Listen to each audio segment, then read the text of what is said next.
बच्चे का पहला स्कूल उसका घर होता है। बच्चा सबसे पहले अपने माँ बाप से सीखता है। जिस तरह माँ बाप करते हैं वैसा ही बच्चा करता है। पेरेंट्स का अमल बच्चों के लिए तालीम तरबियत बन जाता है। इसलिए अपने बच्चों की अच्छी तरबियत के लिए अपने अमाल अच्छे रखें, क्योंकि बच्चा वो नहीं करता जो वालिदैन कहते हैं, बल्कि बच्चा वो करता है जो वालिदैन खुद करते हैं। आज का टॉपिक वालिदैन के लिए बहुत इम्पोर्टेंट है। आज मैं आपको कुछ टिप्स बताऊंगी जो आपने अपनी बेटी को 13 साल की उम्र में समझा देनी है, क्योंकि हम जानते हैं कि जो बात जितनी जल्दी समझा दी जाए वो बाद में उतना ही हमारे लिए आसानी का सबब बन जाती है। तो 13 साल का जिक्र मैं इसलिए कर रही हूँ कि 13 साल से 19 साल तक का जो टाइम पीरियड होता है ना, उसको टीन एज कहा जाता है। ये जो टाइम पीरियड होता है, इसमें बच्चों की पर्सनैलिटी या तो बन जाती है या फिर ख़राब हो जाती है। इस टाइम पीरियड में बच्चों की फ़िज़िकल और इमोशनली ग्रोथ हो रही होती है, यानी बच्चे ज़हनी तौर पर कुछ और ही अंदाज़े सोच रहे होते हैं। उस वक्त उनकी ज़हनी तरबियत की ज़रूरत होती है।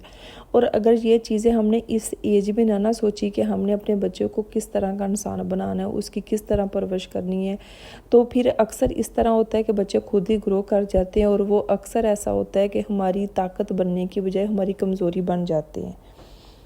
तो आज का टॉपिक बहुत ही ज़्यादा इम्पोर्टेंट है, इसलिए आपने मेरे सारे पॉइंट गौर से सुनने हैं।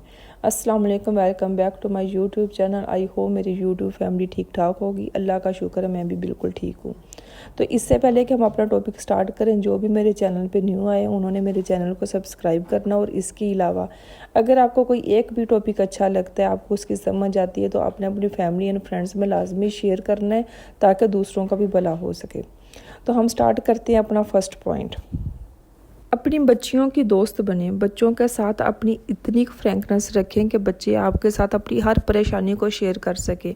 आपने बच्चों के साथ जब भी बात करनी है तो इतनी फ्रैंकनेस से करनी है कि वो अपनी पर्सनल जितनी भी उनकी बातें होती हैं ना, चाहे वो फिज़िकली है या मेंटली तौर पे जो भी है ना उनके अंदर चल रहा, तो वो आपसे खुल के बात कर सके, आपसे अपना मशवरा ले सके, अपनी परेशानियाँ आपसे शेयर कर सके। अच्छा, कुछ माएँ तो आजकल इतनी एक्टिव होती हैं ना कि उन्हें पता होता है कि उनके बच्चों की लाइफ में क्या चल रहा है, वो हर चीज़ पे नज़र रखती है। और कुछ मदर्स ऐसी होती हैं कि जो अपनी बच्चियों के मामले में बहुत ज़्यादा लापरवाह होती है। तो आपने जब भी अपनी बच्ची से बात करनी है तो आपने अपने लहजे को इस तरह नरम रखना है कि आपसे वो आगे से सवाल करके अपनी जितनी भी प्रॉब्लम्स है ना वो मुकम्मल डिस्कस कर सके। अच्छा, कुछ मदर्स ऐसी होती हैं कि अपने लहजे को इस तरह सख्त रखती हैं कि बच्चियाँ जो होती हैं ना, वो झिझकते या डरते हुए अपनी मदर से उस तरह बात ही नहीं कर पाती कि जिस तरह उन्हें करनी चाहिए। तो इसलिए जब भी आपने अपने बच्चियों से बात करनी है तो आपने अपने लहजे को इतना को पोलाइट तरीके से आपने उनसे बात करनी है कि वो अपने हर मसले को ना आपसे शेयर कर सके। अगर आपने अपनी बच्चियों से दोस्ती ना की है, बहुत सी मदर्स होती हैं कि अपनी बेटियों से दोस्ती नहीं करती, तो फिर क्या होता है कि बेटियां या तो बाहर दोस्ती ढूंढती हैं या फिर वो रिश्तेदारों के साथ अपनी बातें शेयर करती हैं। तो इस तरह होता है कि वो फिर अपनी मदर के क्लोज़ होने की बजाय, अपने माँ बाप से क्लोज़ होने की बजाय ना वो दूसरों के ज़्यादा करीब हो जाती हैं, उनसे अपने मसले डिस्कस करती हैं, उनसे अपनी बात शेयर करती हैं, ना कि इसके बजाय कि अपनी माँ से करती हैं। तो इसलिए आपने ये नौबत ही नहीं आने देनी कि वो किसी और से अपने दिल की बात करे। आपने पहले ही उनसे इतनी को दोस्ती कर लेनी है कि वो जो भी उनके अंदर चल रहा है, जो भी बात हो ना, वो डायरेक्ट आपसे ही शेयर करें। अच्छा, कुछ मदर्स ऐसी होती हैं कि अपनी बेटियों के मामले में बहुत लापरवाह होती हैं और कुछ जो होती हैं वो ओवर प्रोटेक्टिव होती हैं। तो एक्स्ट्रा केयर और लापरवाही दोनों ही नुकसानदेह, इसलिए आपने को दरमियान का रास्ता रवैया इख्तियार कर लेना है। सेकंड पॉइंट इज़ कि आपने अपनी बच्चियों को इस चीज़ का एहसास दिलाना है कि बेटा आप स्पेशल हो, और ये एहसास आपने हर एज में दिलाना है। आप अपनी बच्चियों को बताएं कि बेटा आप खूबसूरत हो, आप प्रीटी हो, आप ज़हीन हो। जो खूबसूरत लोग होते हैं वो ज़रूरी नहीं कि वो अच्छे भी हों, लेकिन हर अच्छा इंसान यकीनन खूबसूरत होता है। तो इसलिए आपने अपने बच्चों को इस चीज़ का एहसास दिलाना है कि आप खूबसूरत हैं। आपने अपना रवैया दूसरों के साथ इस तरह रखना है कि हर कोई आपकी तारीफ़ करे। खूबसूरती ये नहीं होती कि सिर्फ ज़ाहरी होती है कि जो नज़र आए, खूबसूरती वो होती है कि जो आपके अंदर की होती है, ठीक है, कि आप किस तरह दूसरों के साथ बात कर रहे हैं, आप किस तरह दूसरों के साथ पेश आ रहे हैं। फॉर एग्जांपल कि आपके सामने एक खूबसूरत लड़की, इंतहाई खूबसूरत है, लेकिन वो जब बात करती है तो बिल्कुल बेढंगी सी ऊट पटांग वो बातें करती हैं, तो क्या आप उसकी बात सुनना पसंद करेंगे या उसकी तरफ देखना पसंद करेंगे? ऐसे ही अगर कोई नॉर्मल सी बच्ची है लेकिन वो बहुत डिसेंट तरीके से बात कर रही है दूसरों के साथ, बहुत अच्छे तरीके से, पोलाइट तरीके से वो बात कर रही है, तो ज़ाहिर सी बात है कि वो पुरकशिश नज़र आएगी, हर कोई उसकी बात सुनने की कोशिश करेगा। तो इसलिए आपने अपने बच्चों को आस्ते आस्ते इस चीज़ का एहसास दिलाना है कि बेटा आप खूबसूरत हो, आप ज़हीन हो, आप प्रीटी हो। देखिए, बहुत सी बच्चियाँ ऐसी होती हैं कि जो जिनकी हाइट छोटी होती है या उनका कलर जो होता है वो ब्लैक होता है, तो वो कम्प्लेक्स में चली जाती है। तो आपने इस चीज़ में अपनी बच्चियों को नहीं जाने देना, आपने हमेशा उसकी तारीफ़ करनी है वक्त के साथ साथ, कि वो इन चीज़ों को ना वो इम्पोर्टेंस ना दे, बल्कि वो अपनी ज़हानत की तरफ तवज्जो हो, अपनी चीज़ों को बेहतर से बेहतरीन करने की कोशिश करे कि हर कोई उसकी तारीफ़ करे। आप बच्ची की फ़िज़िकल खूबसूरती के साथ साथ उसकी इंटरनल एबिलिटी की भी तारीफ़ करें।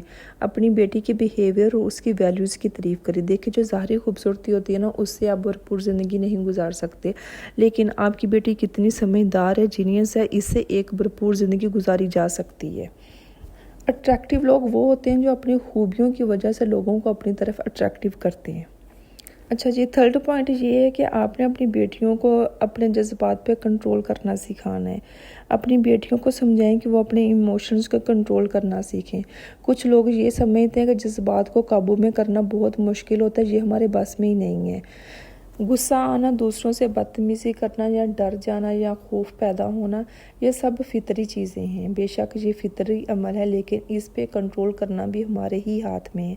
इसलिए अपनी बेटियों को गुस्से पर कंट्रोल करना सिखाएं। अपनी बेटी को ये सिखाएं कि बेटा आप अपना जज्बात की खुद मास्टर हैं, कंट्रोल करना सीखें, और कंट्रोल में सबसे ज़रूरी सबकी रिस्पेक्ट करना है, और रिस्पेक्ट दिल से की जाती है, ना कि किसी के डर से या खौफ से की जाती है। अपनी बेटी को बताएं कि बेटा आपको गुस्सा आएगा, लेकिन इसको कंट्रोल करना होगा। अगर आप अपनी बेटी का फोकस पॉजिटिव चीज़ों की तरफ लेकर जाएंगी तो वो खुश रहेगी, और अगर उसका फोकस नेगेटिव चीज़ों की तरफ होगा, वो बदतमीज़ी करेगी या गुस्सा करेगी, तो वो कभी भी खुश नहीं रहेगी। अच्छा जी, नेक्स्ट पॉइंट ये है कि आपने अपनी बेटी को मेहनत करना सिखानी है। आपने अपनी बेटी को कभी भी खाली नहीं बैठने देना, क्योंकि कहते हैं ना कि खाली दिमाग जो होता है वो शैतान का घर होता है। तो इसलिए आपने उसे खाली नहीं बैठने देना। तालीम के साथ साथ कुछ वो हुनर भी सीखे जो उसको नेक्स्ट ज़िंदगी में उसके काम आए। आप पहले ये देखें कि आपकी बेटी का इंटरेस्ट किस चीज़ में है, आप उसमें उसको इन्वॉल्व कर दें। अगर उसका कुकिंग में है तो अपने साथ कुकिंग में शामिल कर लें। आप तो ऑनलाइन इतनी चीज़ें हैं ना बच्चियों का सीखने के लिए कि जो उनके लिए बहुत ज़्यादा फ़ायदेमंद होती है। अच्छा, एक तो ये होता है कि बेटी जो है आपकी वो बिज़ी रहती है, और दूसरा ये होता है कि उसकी सेहत भी ठीक रहती है। बहुत सी बच्चियाँ ऐसी होती हैं कि टीन एज में फ़ास्ट फूड को ज़्यादा पसंद करती हैं, घर के खाने कम खाती हैं, लेकिन फ़ास्ट फूड के साथ साथ वो इतनी ज़्यादा एक्टिव नहीं होती, घर के काम नहीं करती, जिससे ये होता है कि उनकी सेहत ख़राब हो जाती है। तो इसलिए अपनी बेटियों को खाली मत बैठने दें, कुछ ना कुछ उनसे करवाते रहा करें, उन्हें बिज़ी रखा करें।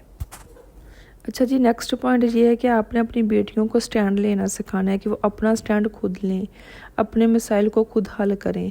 उन्हें नो कहना आना चाहिए। अगर उन्हें किसी की बात अच्छी नहीं लग रही या वो कोई काम नहीं करना चाह रही, तो वो डायरेक्ट नो बोलें। उन्हें ये नहीं, कोई मजबूरी नहीं होनी चाहिए, या ये नहीं है कि उनमें कॉन्फिडेंस इतना ज़्यादा नहीं है कि वो अपने डिसीजन खुद नहीं ले सकती। अच्छा, बहुत सी मदर्स ऐसी होती हैं कि बेटियों के मामले में बहुत ज़्यादा ओवर प्रोटेक्टिव होती हैं, जिससे ये होता है कि आपकी बेटी की जो डिसीजन मेकिंग होती है ना, वो कमज़ोर हो जाती है। तो इसलिए अपनी बेटी का साथ दें, लेकिन ये नहीं है कि हर टाइम आपने हर मसले का हल उसको बताना है।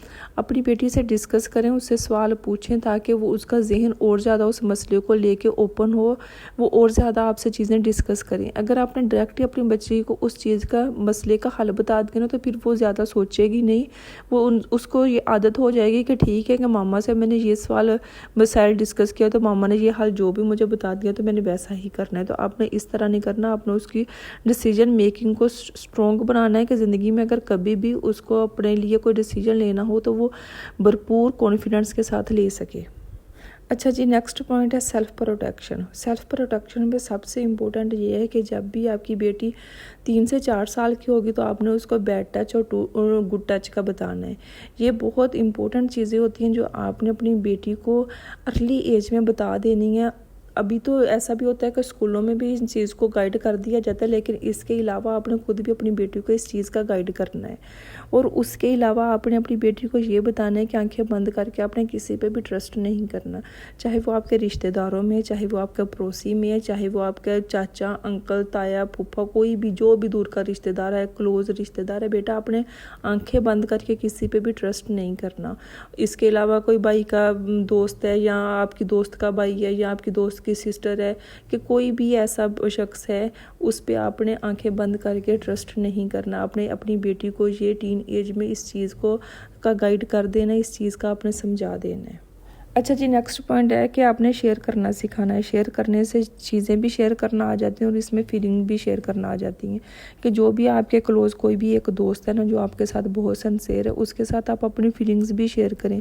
कहते हैं ना कि दुख जो होता है ना वो बांटने से आधा रह जाता है, तो इसलिए अपनी बेटी को इस चीज़ का भी गाइड करें कि वो अपनी फीलिंग्स को भी इम्प्रेस करना सीखे, अपने दोस्तों के साथ शेयर करे ताकि उसको अगर कोई चीज़ परेशान कर रही है तो उसको उस मसले का हल मिल सके। और इसके अलावा आप अपने बेटी के दोस्तों से भी दोस्ती कर लें। ये नहीं है कि आपने कोई मुखबरी करनी है या इसलिए आप दोस्ती कर रहे हैं, ये जानने के लिए कि क्या चल रहा है उनकी लाइफ में, उसके दोस्त किस तरह के, किस नेचर के हैं, उसके साथ सिंसियर हैं कि नहीं सिंसियर, क्योंकि आप अपनी बेटी से तो ज़्यादा आप ही जानती हैं ना, तो इसलिए आप उसके दोस्तों से भी दोस्ती कर लें। मैंने वीडियो के स्टार्ट में भी ये बात बोली है कि बच्चे उतना आपके कहने से नहीं सीखते जितना जो आप करते हैं उस चीज़ से सीखते हैं। इसलिए अपने अमाल को भी इस तरह रखें कि आपके बच्चे की तालीम व तरबियत जो है ना वो बेहतरीन हो सके। तो इसी के साथ आप मुझे दें इजाज़त। अगर आपको मेरा टॉपिक आज का अच्छा लगा, इसमें कोई एक भी पॉइंट आपको समझ आए तो आप अपने फैमिली एंड फ्रेंड्स में लाजमी शेयर करें। इसके अलावा मेरे चैनल को सब्सक्राइब करें। मुझे दें आप इजाज़त, मिलते हैं हम नेक्स्ट वीडियो में, तब तक के लिए अल्लाह हाफिज़।